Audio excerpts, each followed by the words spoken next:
그녀에게 중학교 이전 기억이 거의 없었던 이유. 우리 집에는 아무 문제도 없었어요. 부모님도 자상하셨고 어려서 별일도 없었고요.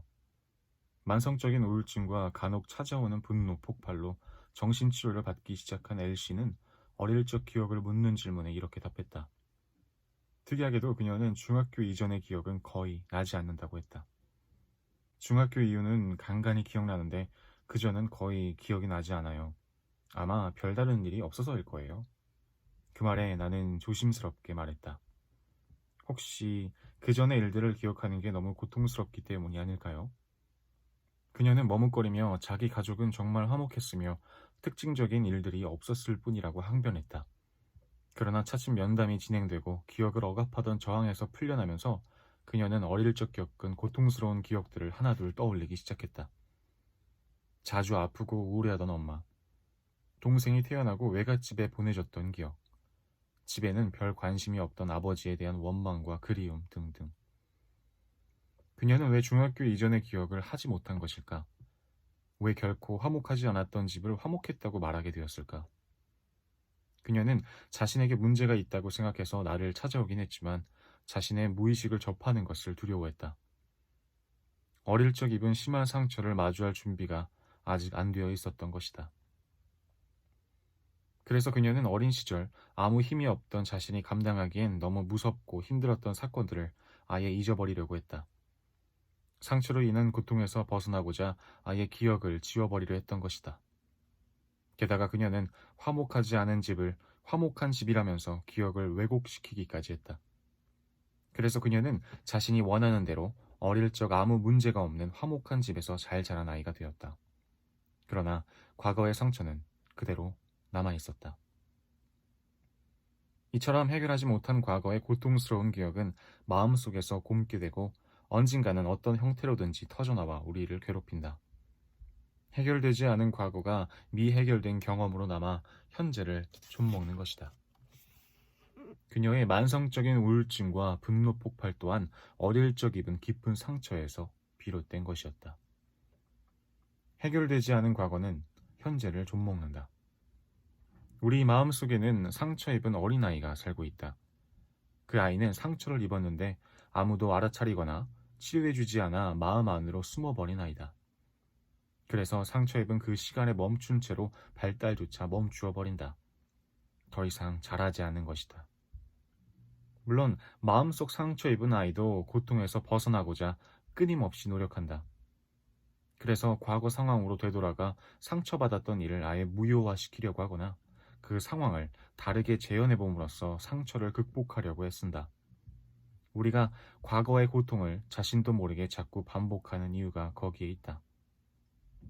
그러므로 만약 비슷한 유형의 사람하고만 사랑에 빠지며 비슷한 실수를 반복하고 사랑을 바라지만 막상 사랑에 빠지면 금방 밀어내버리는 현상이 계속된다면 왜 그런지를 생각해 봐야 한다.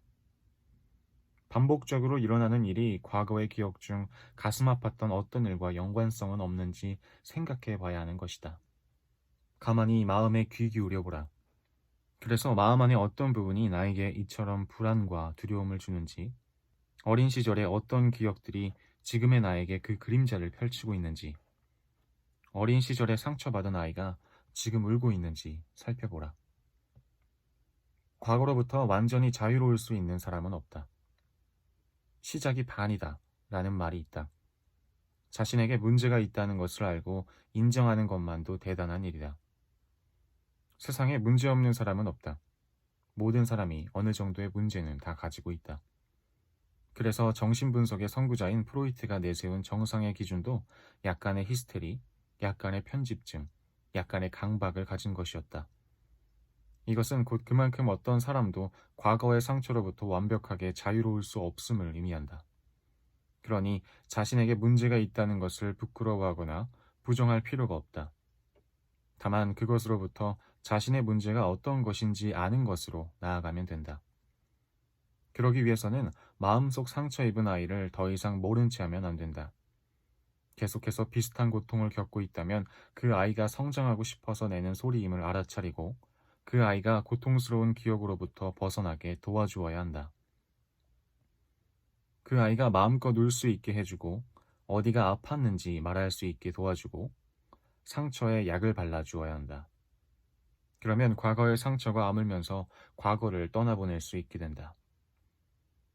그 과정을 거치고 나면 이후 비슷한 경험을 또 반복하게 되더라도 스스로에게 지금 일어나는 일은 그때의 일과는 상관없어.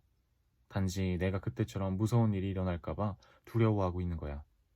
그리고 지금의 나는 그때처럼 아무 힘도 없는 어린아이가 아니야. 그러니까 똑같은 상황이 펼쳐진다 해도 나는 그 상황을 잘 헤쳐나갈 수 있어. 라고 속삭여줄 수 있다. 물론 이성적으로는 알아도 감정이 해결되지 않으면 큰 도움이 안 되는 경우도 있다. 물론 이성적으로는 알아도 감정이 해결되지 않으면 큰 도움이 안 되는 경우도 있다. 그럼에도 마음속 상처 입은 어린아이가 미성숙한 방어 기제들을 써서 고통을 반복하는 것은 막을 수 있다. 발목을 붙잡고 있던 과거에서 풀려나 현재의 자신을 바라보고 세상을 느끼며 현재에 살 수 있게 되는 것이다.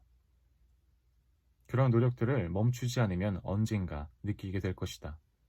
고통이 멈추고 상처 입은 아이가 울음을 멈추고 성장을 시작했음을. 오늘은 여기까지 읽겠습니다. 감사합니다. 오늘도 수고하셨습니다. 안녕히 주무세요. 잘 자요.